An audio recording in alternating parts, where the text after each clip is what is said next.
Good afternoon. आज हमारे बीच हमारे फर्स्ट बैच का स्टूडेंट है चंद्र प्रकाश, और ये जब सिविल्स में पढ़ रहा था तब भी मेरे दिल के बहुत करीब था।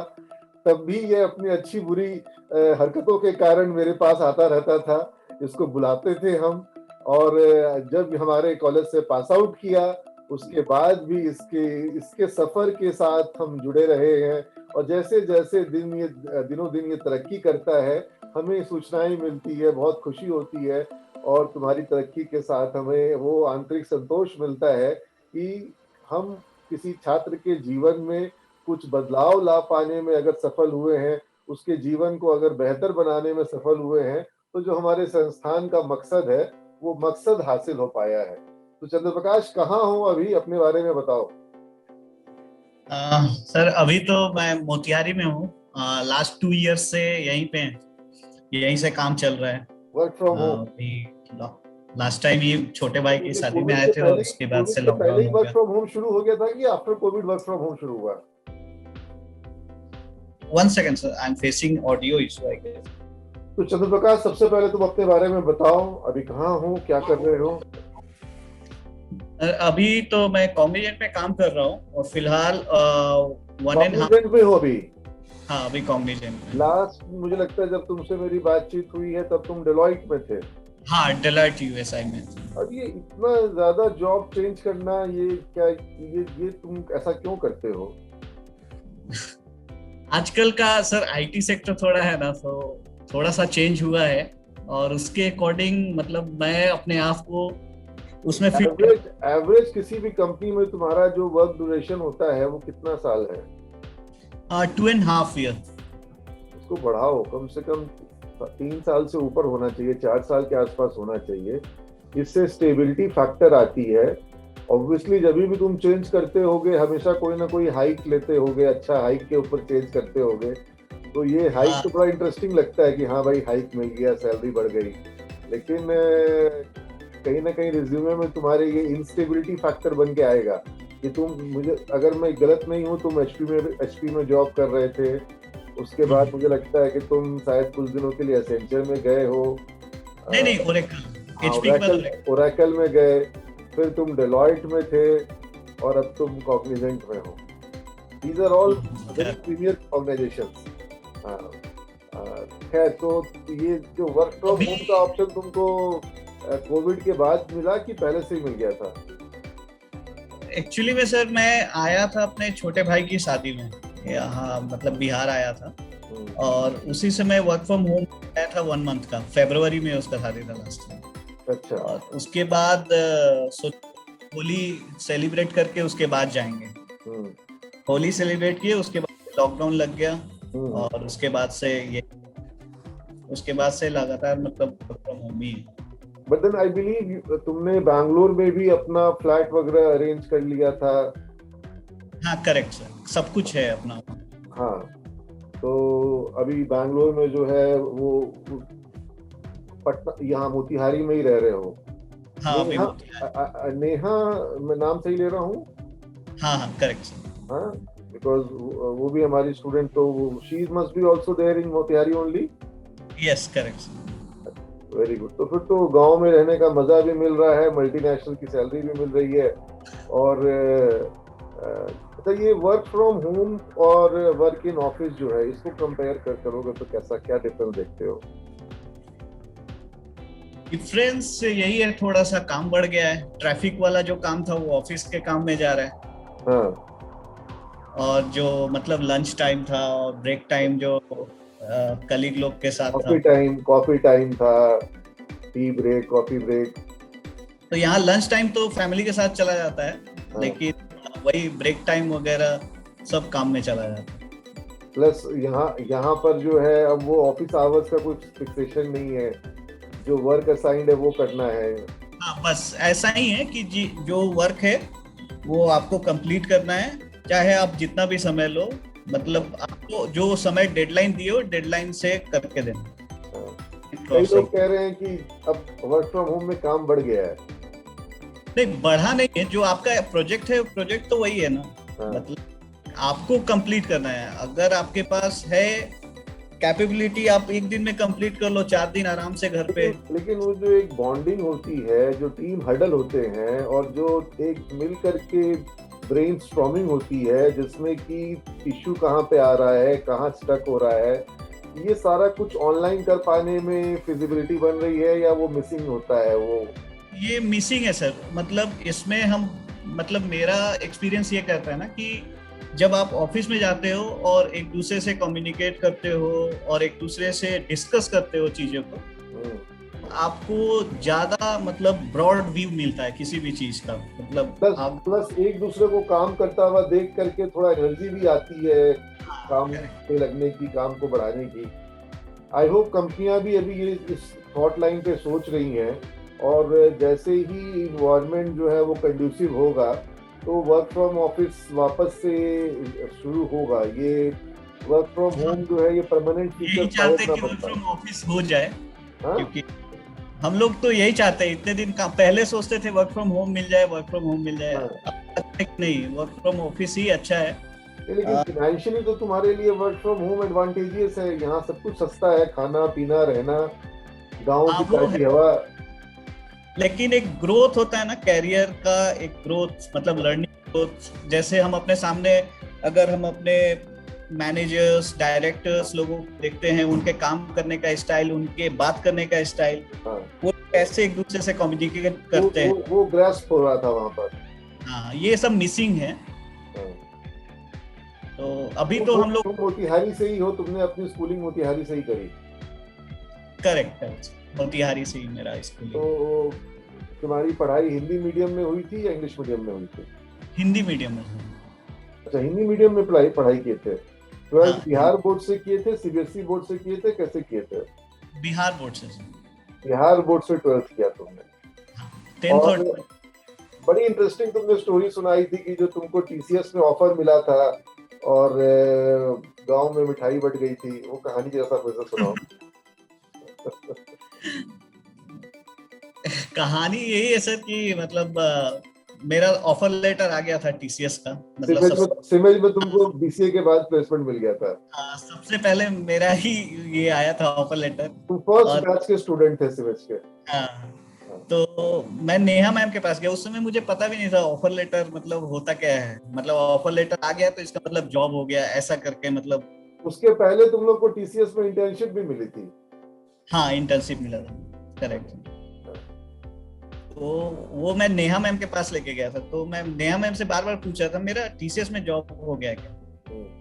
तो मैम बोल रही थी कि हाँ, टीसीएस में मतलब तुम्हारा ये ऑफर लेटर आने का मतलब है कि तुम्हारा हो गया है। तो उसके बाद मैंने सबको बता दिया। यहाँ 6 महीने के बाद का ज्वाइनिंग था और उसमें थोड़ा सा प्रॉब्लम आ गया था मेरा। मतलब 10th माया को आया था, प्रतीक अविनाश को आया था, तुमको आया था? नहीं, वो लोग मेरे बाद के बैच के हैं। अच्छा, उनसे पहले वाला मेरा 2009 to 12 बैच। 2009 to 12 बैच, पहला बैच। हाँ, उन लोग का 2013 में पास आउट हुए थे वो लोग। मेरे साथ वो बिपिन और निखिल वगैरह लोगों का। बिपिन और निखिल का वो बिपिन निखिल ज्वाइन भी किए थे। हाँ, वो ज्वाइन किए। इनफैक्ट निखिल अभी भी टीसीएस में है, वो तो कंपनी आज तक चेंज नहीं किया।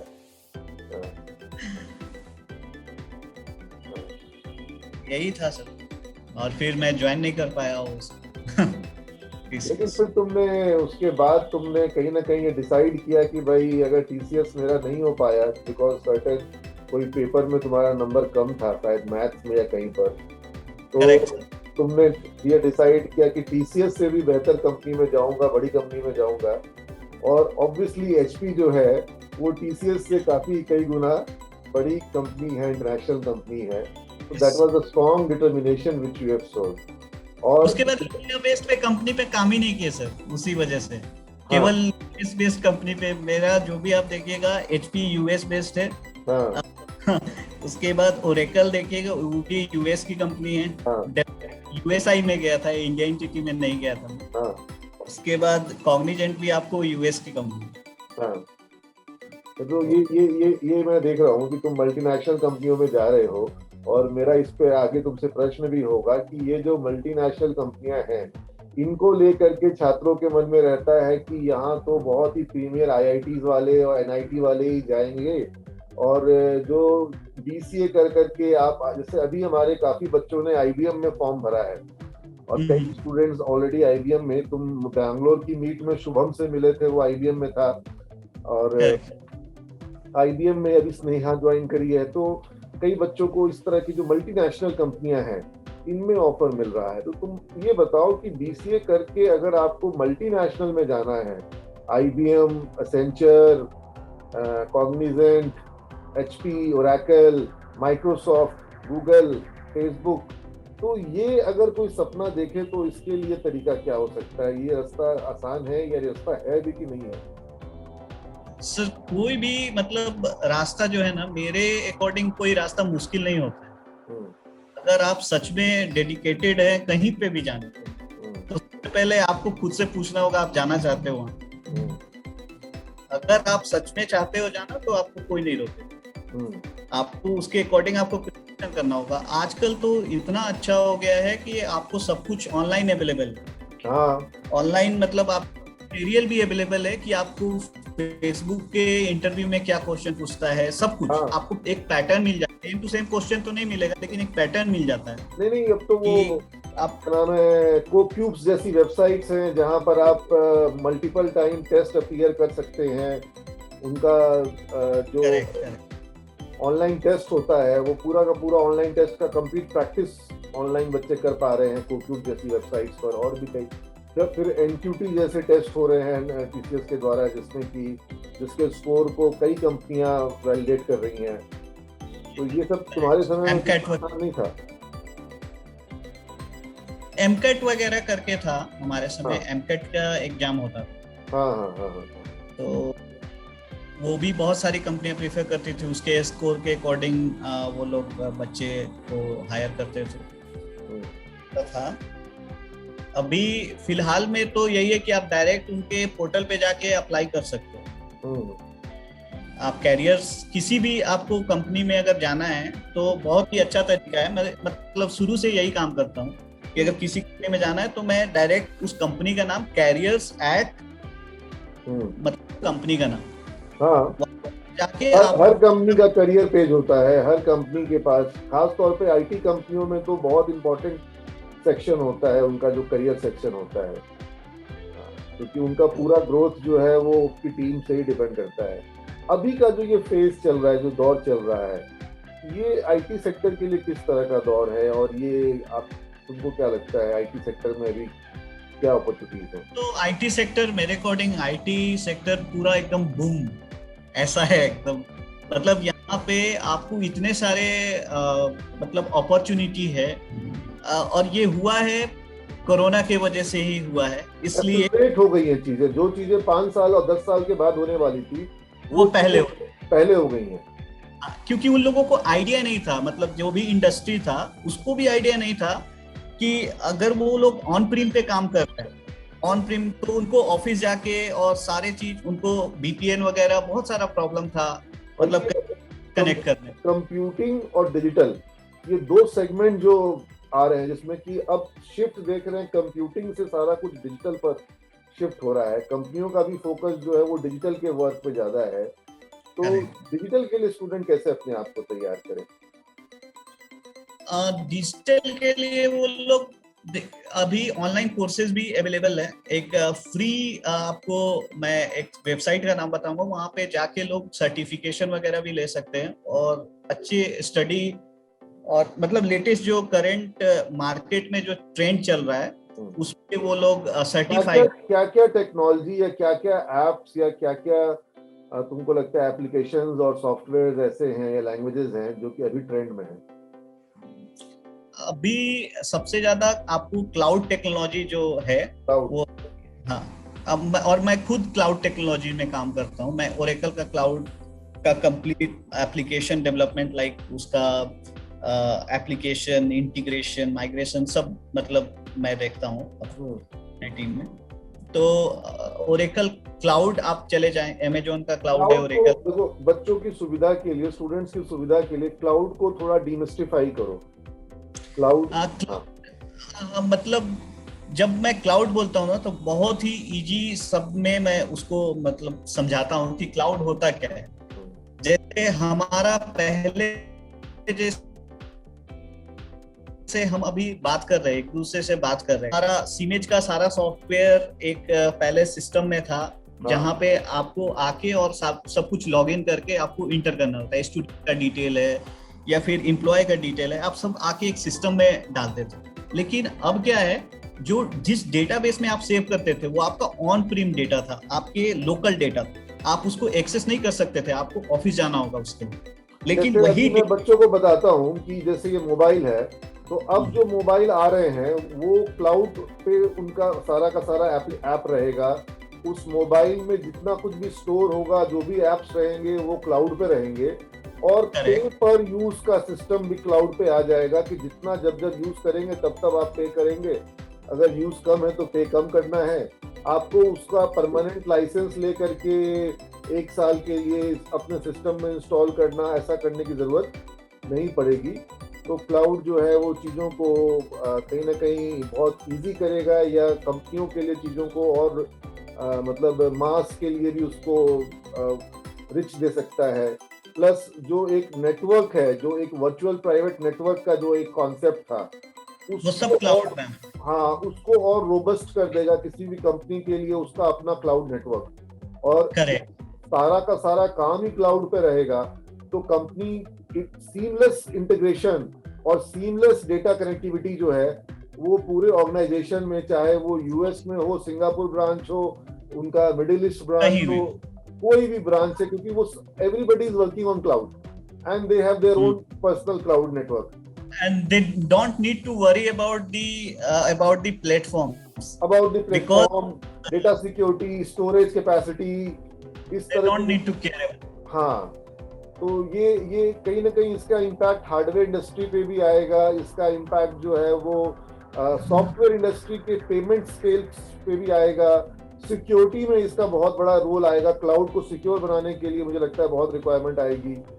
और हाँ, और मुझे लगता है कि इसके थ्रू जो है आने वाले भविष्य में ये AWS वगैरह जो है बहुत पॉपुलर हो रहे हैं अभी, अमेजन वेब सर्वर वगैरह जैसी सर्विसेज जो हैं, ऑब्वियसली उसको कुछ और प्लेटफॉर्म चैलेंज करेंगे। माइक्रोसॉफ्ट का भी अपना क्लाउड है, अमेजॉन है, गूगल है, और फिर हमारा ओरेकल क्लाउड है। अभी फिलहाल मतलब ये लोग है, अमेजॉन अभी पहले फर्स्ट है, अमेजॉन का अच्छा चल रहा है। हाँ, लेकिन अभी जो क्लाउड की जो प्राइसिंग है वो थोड़ी एक्सपेंसिव है। आई थिंक आने वाले समय में ये बहुत ही प्राइस वार होगा इसमें। हाँ, प्राइस का है, लेकिन उन लोगों सपोर्ट भी है ना सर, मतलब उन लोगों को ऐसा नहीं कि वो बस बेच दिए। और अगर अपना सर्वर रखा जाए और अपने सर्वर को अगर अप टाइम उसका मेंटेन करना हो तो that is even more costly affair. हाँ, करेक्ट। आपको उसके लिए सिस्टम इंजीनियर वगैरह रखने होंगे, उसका आप एक जगह पे सर्वर रख करके सेफ हो नहीं सकते हो, आपको मल्टीपल लोकेशन पे रखने होंगे। अगर इंडिया में जहाँ रखा है वहाँ भूकंप आ गया तो आपका एक सर्वर सिंगापुर में बैकअप, एक मिरर सर्वर होना चाहिए। तो ये सब चीजों का आपको कोई केयर नहीं करना, वो सारे चीज वो लोग हैंडल कर रहे हैं। क्लाउड वर्ल्ड में जो है वो कंपनी हैंडल। हाँ, एक्टिव डोमेन, फॉल्ट डोमेन वगैरह वो लोग बना के रखे हैं। वो इंटरनल क्या हो रहा है हमें कोई मतलब नहीं, वो सब वो लोग देख रहे हैं। हाँ, डेटा सिक्योरिटी का जहां तक बात है तो उसमें है कुछ बैंकिंग सेक्टर्स वगैरह हैं, वो नहीं चाहते कि हमारा डेटा पब्लिक ये क्लाउड में जाए या फिर ऐसा कर, तो वो लोग अपना खुद का एक डेटा सेंटर में हम लोग सेपरेट उनका ये कर देते हैं, ब्लॉक। बैंकिंग की तुमने बात करी, बैंकिंग को एक बहुत बड़ा चैलेंज जो है, मतलब not only the banking industry but even the federal banking system, जिसमें कि सेंट्रल बैंक्स आते हैं, उसको चैलेंज आ रहा है क्रिप्टो की तरफ से। Have you given any study towards crypto and blockchain technology, किस तरीके से बैंकिंग को बदल सकती है? अभी देखिए सर, अभी जो भी ये क्रिप्टो वगैरह है ना, और हमारा जो ट्रेडिशनल ये है बैंकिंग, उसको मतलब मात देने में बहुत समय लगेगा। अभी भले ही सब कोई बोल रहा है कि क्रिप्टो है या फिर कुछ है, तो मुझे नहीं लगता है कि जो हमारा ट्रेडिशनल बैंकिंग है उसको ये लोग इम्पैक्ट कर सकते हैं, क्योंकि उसके पीछे है हमारा मतलब बहुत दिनों से एक ही मतलब जो पैटर्न है हम लोग फॉलो कर रहे हैं। हाँ ये है कि क्रिप्टो है एक चेंज लाया है, लेकिन एक देखो ऐसा है चंद्र प्रकाश कि जो तुम्हारा ट्रेडिशनल बैंकिंग सिस्टम है उसमें जो सेंट्रल बैंक है उसके पास अनलिमिटेड पावर है। यूएस में फेडरल रिजर्व है, भारत में रिजर्व बैंक ऑफ इंडिया है, यूरोपियन सेंट्रल बैंक है जो यूरोप में है, ईसीबी। तो ये जो सेंट्रल बैंक्स हैं ये जब चाहे जितनी चाहे उतनी करेंसी क्रिएट कर सकती है आउट ऑफ थिन एयर।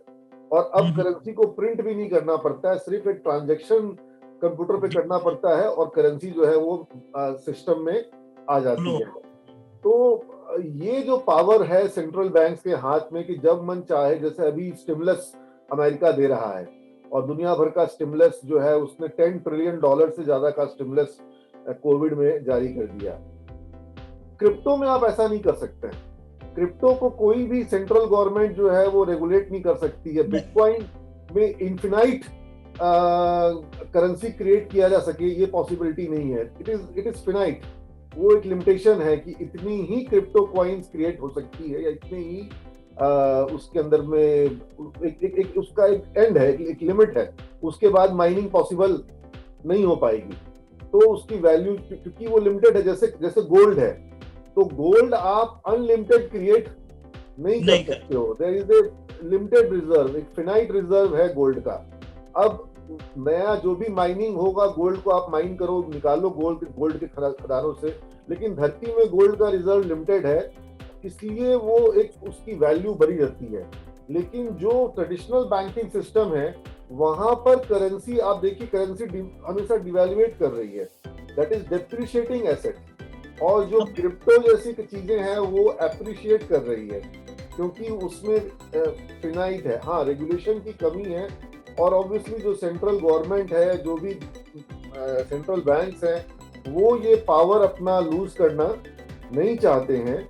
लेकिन मे बी दुनिया जो है इस तरह के एक कॉमन करेंसी पे जल्दी आ जाए जहां पर ये बैंक्स का रोल नहीं हो और डिजिटल करेंसी जो है वो किसी ना किसी फॉर्मेट में, whether it is going to be Bitcoin or something else, but I foresee that very soon, in very near future, you are going to see digital currency taking the fourth seat. जो world है वो dollar denomination से किसी digital currency के denomination में, I don't know format कैसे होगा, लेकिन ऐसा होगा। सबको पता भी होना चाहिए sir how they are going to use it. अगर इंडिया का बात करें तो इंडिया में डिजिटल पेमेंट्स में बहुत ज्यादा ग्रोथ हुआ है, लेकिन फिर भी जितना पॉपुलेशन है उसके अकॉर्डिंग बहुत कम। हाँ, लेकिन मतलब तुम ये देख रहे हो कि आज के दिन में ऑटो वाला, रिक्शा वाला, हर किसी के पास मोबाइल अवेलेबल हो गया है, तो वो कनेक्टिविटी आ गई है, बैंक अकाउंट से लिंक हो गया है। पीएम ने जो जैम का जो कॉन्सेप्ट रखा, जनधन, आधार और मोबाइल, ठीक है, तो जनधन अकाउंट, आधार कार्ड और मोबाइल, ये तीनों को लिंक कर दिया गया है। तो इस तरीके से मुझे लगता है कि कोई भी डिजिटल, और जो लोग अभी जो स्टार्टअप का जो फेज है, तो माइग्रेट करने में किसी नई टेक्नोलॉजी में जितना समय पहले लगता था, आज उससे बहुत जल्दी लोग, जैसे अब हम लोग बहुत जल्दी ये जूम मीटिंग पे माइग्रेट कर गए। पूरा कंट्री जो है ये ऑनलाइन गूगल मीट और जूम और माइक्रोसॉफ्ट टीम पर सब माइग्रेट कर गए, बहुत बहुत रैपिडली माइग्रेट कर गए। क्लासेस जो हैं वो छोटे छोटे बच्चे जो हैं वो क्लास कर रहे हैं, घर में जो बुजुर्ग औरतें हैं वो कथा सत्संग सुन रही हैं जूम ऐप के ऊपर में, प्रवचन जो है वो जूम ऐप पे आ रहा है। तो ये बहुत तेजी से माइग्रेशन अब हो पा रहा है और अडेप्टेबिलिटी बहुत टेक्नोलॉजी की बहुत फास्ट हो गई है। तो आई एम वेरी पॉजिटिव। मुझे लगता है कि जिन चीज़ों को होने में पहले कई साल लगते थे, वो माइग्रेशन अब जो है वो बहुत तेजी से हो पा रहा है। और मतलब मुझे लगता है कि डिसरप्टर जो हैं, डिसरप्टर साइड में रहने में फ़ायदा है, डिसरप्टेड होने में फ़ायदा नहीं है। मतलब सिमेज को भी मैं जब देखता हूँ तो मैं कोशिश कर रहा हूँ कि ज़्यादा से ज़्यादा छात्रों तक कैसे पहुँचूँ और क्लासरूम के दायरे को कैसे बड़ा करूँ, कैसे मतलब इसको बियॉन्ड क्लासरूम लेकर के जाऊं। और मुझे लगता है कि आने वाले भविष्य में एजुकेशन हो, चाहे मेडिसिन हो, चाहे फिनांस हो, चाहे एग्रीकल्चर हो, टेक्नोलॉजी का रोल जो है वो बहुत बड़ा होकर के सामने आएगा। ट्रेड एंड कॉमर्स में आप देख रहे हो, ई कॉमर्स में आप देख रहे हो किस तरीके से उन टेक्नोलॉजी का रोल जो है वो बढ़ गया है।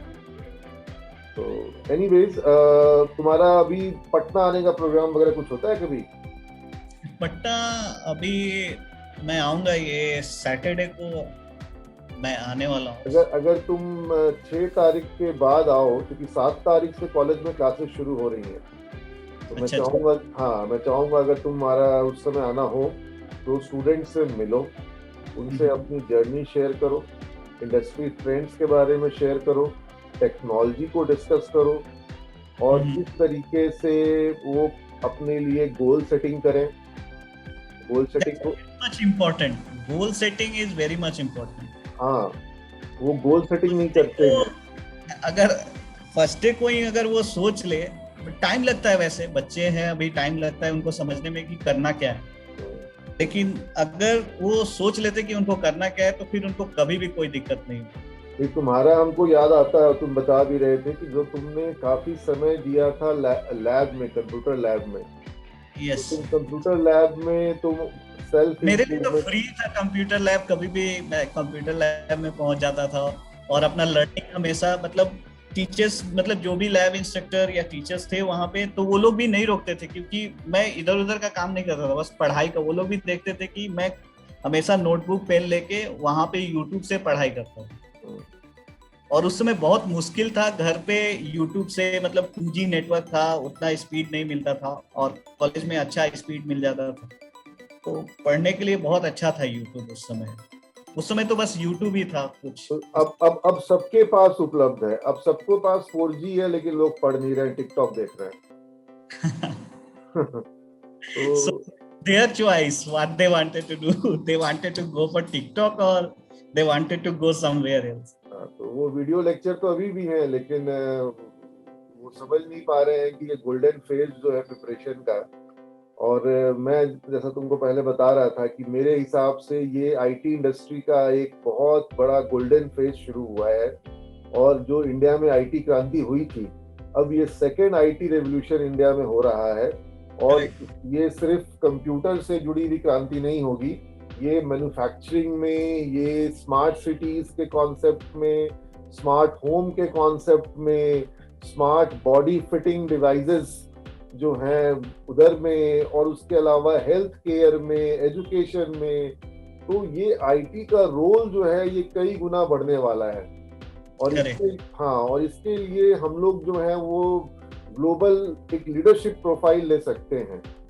ऑब्वियसली चाइना जो है वो इसमें बहुत आगे बढ़ना चाह रहा है, लेकिन अब एजुकेशन टेक्नोलॉजी में और इसी तरीके से फाइनेंशियल टेक्नोलॉजी में, इन सब चीजों में इंडिया का भी जो टेक्नोलॉजी स्टार्टअप है वो नहीं जा सकते, चाइना नहीं क्रॉस कर सकते इंडियंस। हमारे मतलब जो भी हमारे पास है रिसोर्सेस, वो चाइना नहीं कर सकता उतना। नहीं, देखो कुछ तो कर रहा है। जैसे आज अगर गेमिंग टेक्नोलॉजी है तो जो तुम लोग पबजी खेलते हो वो चाइना से आया है। वो तो मेरे अकॉर्डिंग वो भेज रहा है कि जो भी हम लोग रिसोर्सेज बनाते हैं ना अपने इंडिया से, उस रिसोर्सेज को वो रोक रहा है। नहीं, whatever, but then they are very aggressive and they are on their toes. तो अभी उनके जो एप्लीकेशंस हैं, they are world popular. TikTok उनका एक वर्ल्ड लीडर बना, जो स्मॉल वीडियोस या जो माइक्रो ब्लॉगिंग कह लें, माइक्रो वीडियो ब्लॉगिंग कह लें, तो उस लेवल पर इंडिया से अभी थीम्स निकल करके या इंडिया से एप्स निकल करके ग्लोबल एप्स नहीं बने हैं, या नेशनली भी हम लोग जो भी हमारे स्टार्टअप्स हैं वो अभी उतने मजबूत नहीं हुए हैं कि लेकिन हाँ ये है कि ये जो ग्लोबल कंपनियां हैं इनमें इंडियंस बड़ा रोल प्ले कर रहे हैं, चाहे वो माइक्रोसॉफ्ट हो, चाहे वो गूगल हो, चाहे वो मास्टर कार्ड हो, चाहे वो अडोबी हो, चाहे वो इंटेल हो। तो जो वर्ल्ड जो लीडर कंपनियां हैं वहां पर इंडियंस जो है वो लीडरशिप प्रोफाइल में है, लेकिन भारतीय कंपनियां लीडरशिप प्रोफाइल में अभी भारतीय लीडरशिप प्रोफाइल में पहुंच गए, भारतीय कंपनियां लीडरशिप प्रोफाइल में अभी नहीं पहुंची है। जहां तक आप बोले सर ऐप के बारे में, ऐप मतलब डेवलप करना ज्यादा मुश्किल बात नहीं है, मतलब जो भी वो लोग टिकटॉक कर रहे हैं या फिर कुछ भी। आज सबसे बड़ा चैलेंज है हमारे सामने मार्केटिंग सबसे बड़ा चैलेंज, कस्टमर एक्विजिशन करना। हाँ, उसको हम प्रोडक्ट को अपने कैसे दिखा रहे हैं यूजर्स के सामने, उसको कैसे वहाँ बहुत कैश बर्न करना पड़ता है, और कैश बर्न करने के लिए आपको बहुत डीप पॉकेट चाहिए। और वहाँ पर ये जो चाइनीज जाइंट्स हैं या जो यूएस के जाइंट्स हैं, उनके पास they are having deep pockets. या अगर इंडियन स्टार्टअप हैं तो उनको उनसे फंडिंग लेनी पड़ती है, अपना स्टेक उनको देना पड़ता है, ताकि उनके फंड पर जोमेटो है चाहे जितने भी इस तरह के ऐप्स हैं, they have to take funding from these international giants. और इसी वहाँ पर हम लोग थोड़ा पीछे रह जा रहे हैं, क्योंकि डे वन पे उनको कैश बर्न करना पड़ता है। इंडिया में बहुत सारे स्टार्टअप ऐसे हैं जिन्होंने बहुत अच्छा काम किया है, लेकिन उनका मतलब एडवर्टाइजमेंट अच्छे से नहीं हो पाया, लोग जान नहीं पाए। केवल यही है प्रॉब्लम कि उनका जो मतलब जो भी फाइनेंशियल प्रॉब्लम समझे उसको, उनको सपोर्ट नहीं कर पा रहा है, तो ये सब प्रॉब्लम है। और ये प्रॉब्लम यहाँ इसमें क्या है ना चंद्र प्रकाश की, जो टेक्नोलॉजी सोल्यूशन है उसको आपको मार्केटिंग का स्ट्रॉन्ग सपोर्ट देना होगा। दोनों चीज का कॉम्बिनेशन होगा तभी आपका स्टार्टअप, आपका वेंचर सक्सेसफुल होगा। May be you have come up with a very good idea, very great idea, लेकिन जब तक उसको आप प्रॉपर मार्केटिंग सेटअप नहीं दोगे, supposedly if you come up with a chatting app which is better than WhatsApp, लेकिन चूंकि WhatsApp के पास एक क्राउड आ चुका है, तो अब आपको उसको डिस्प्लेस करना, that crowd on WhatsApp is the strength of WhatsApp instead of the technology, क्योंकि क्राउड WhatsApp पर WhatsApp बना ले। अगर आज मैं नया WhatsApp बना लूं और मैं आपको बताऊं कि ये WhatsApp है, इससे हम और आप चैट कर सकते हैं, और लेकिन आपको लोग ही नहीं मिलेंगे कि आप चैट किससे करें। जब तक आप एडवर्टाइज नहीं करेंगे तब तक वो लोग, आगे के लोग उसको यूज नहीं करेंगे, तो वहीं पे वो स्टक हो जाता है। 10, 15, 20 पीपल के पास गया, और एडवर्टाइजमेंट जो भी मार्केटिंग वाले हैं वो भी सुस्त पड़ जा रहे हैं। उनको भी सुस्त नहीं पड़ना है, उनको भी पूरा जोर लगाना है, तब जाके आगे आपका एप्लीकेशन जो भी आप बनाए हैं वो आपको आगे निकलेगा। नहीं तो फिर वैसे बहुत सारे एप्लीकेशन निकले और फिर दब के रह गए। और तुमको सिमेज के बारे में क्या याद आता है? सिमेज मेरा करियर का पहला ये है, तो याद तो हमेशा आता ही है। अभी क्वेश्चन लिए क्यों थे? और भी ऑप्शन रहे होंगे। ऑप्शन सर मतलब गवर्नमेंट स्कूल से मैंने पढ़ाई किया था, आपको बताई वो भी। तो उसके बाद मेरा था कि हमारे सामने सिमेज एक नया संस्थान था, तुमको लगा होगा पहला संस्थान है, फर्स्ट बैच है, रिस्क नहीं लगा था तुमको? रिस्क तो लगा था सर, लेकिन अंदर जाने के बाद एक माहौल जो होता है ना, अलग सा मतलब माहौल लगा अंदर में। मुझे लगा कि अगर मैं फिर से अगर कोई और मतलब नाम नहीं रख रहा हूँ मैं, मतलब किसी में भी चला जाऊं, गवर्नमेंट या फिर प्राइवेट में, तो एक मेन होता है कि आप अपने अंदर के मतलब जो मैं हूँ उसको मैं कैसे निखार सकता हूँ। करेक्ट, मतलब बॉडी लैंग्वेज एक होता है ना, तो वो बहुत मैटर करता है। और वहां पे मैं जिससे भी बात करता था तो एक अलग सा प्रभाव पड़ता था मेरे ऊपर कि हाँ मतलब कुछ है, यहाँ से कुछ सीख सकते हैं। तो ऐसा लगा मुझे कि हाँ आना चाहिए यहाँ पे। हर किसी का अपना अलग स्टाइल है किसी चीज को प्रेजेंट करने का, तो अगर कंप्लीट मैं पूरा नहीं तो थोड़ा सा भी तो ले सकता हूँ ना, मतलब वो लोग कैसे ये कर रहे हैं और सब। तुम्हारे साथ पढ़ने वाले कुछ लोग बैंगलोर में हैं, उनसे मुलाकात होती कभी, बातचीत होती कभी? मेरे साथ के लोग सोनाली है, सोनाली बैंगलोर में है। हाँ, उसको प्रमोशन मिला है, उसको बधाई दे देना। तो वो तो मेरे घर के सामने में ही रहती है, तो सामने में ही अच्छा, है वो। और मेरे बैच से और कोई नहीं है बैंगलोर में। हाँ, तुम्हारे बैच से और नहीं तुमको मिल रहे हो। निखिल, निखिल तो तुम्हारे ही बैच का था, लेकिन निखिल हो सकता है कभी हाँ, दूसरे शहर में हो। हाँ, निखिल मेरे बैच का था, बिपिन था मेरे बैच का, ये पवन लोग थे, शैलेंद्र थे, तो इन लोगों से कभी कभार पटना में। राघवेंद्र, राघवेंद्र भी मिलने आया था। अच्छा अच्छा। हाँ, वो भी तो तुम्हारे साथ था। हाँ, वो मेरे बैच का है राघवेंद्र, उससे भी मिले हुए बहुत दिन हो गया, सीबीएस छोड़ने के बाद उससे कभी नहीं मिला। चलो, अच्छा लगा चंद्र प्रकाश तुमसे गप करके।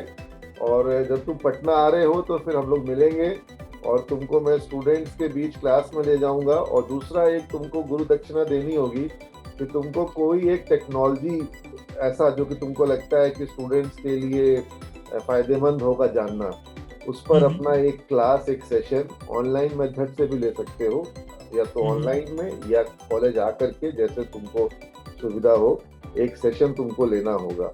ठीक है? जो पेपर सपोजिटली तुमको लगता है क्लाउड के ऊपर में तुम दे सकते हो कुछ, तो क्लाउड पर तुम तैयारी करके बच्चों को सिखाओ, है ना। लेकिन अपने जूनियर्स को कुछ ना कुछ देना है, ये तुम्हारे पास एक संकल्प होना चाहिए। ठीक है? ठीक है सर, मतलब मैं ट्राई करूंगा। बिल्कुल, तुम अच्छा कर सकते हो और ये करना भी चाहिए। और फिर तुमको कल को यही बच्चे तुमको इंडस्ट्री में मिलेंगे। तुम जहाँ रहोगे, हो सकता है तुम्हारी ऑर्गेनाइजेशन में ये ज्वाइनिंग में आएंगे, तब तुमको सबसे पहले ये पहचानेंगे कि ये मेरे सीनियर थे और हम लोग को पढ़ाने आए थे। हाँ जरूर।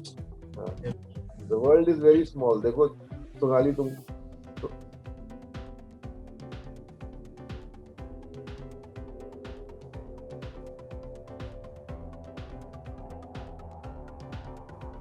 I was saying that the world is very small. Sonali देखो, out of all the places Bangalore पहुंची, और बैंगलोर में भी वो तुम्हारे घर के पास रह रही है, तो इट्स अ स्मॉल वर्ल्ड। कहाँ से तुम लोग, वो कहाँ से आई सिविल में पढ़ने के लिए, तुम आए, और अब वो सोचो इंटरनेशनल बैंक में काम कर रही है, एएनजे गिंडलेज बैंक। हाँ, और तो ये सब तो तुम लोग सब अपने गांव से निकले होगे, तब तो डेलॉइट और एएनजे गिंडलेज सोचे भी नहीं होगे। डेलॉइट तो मुझे पता भी नहीं था।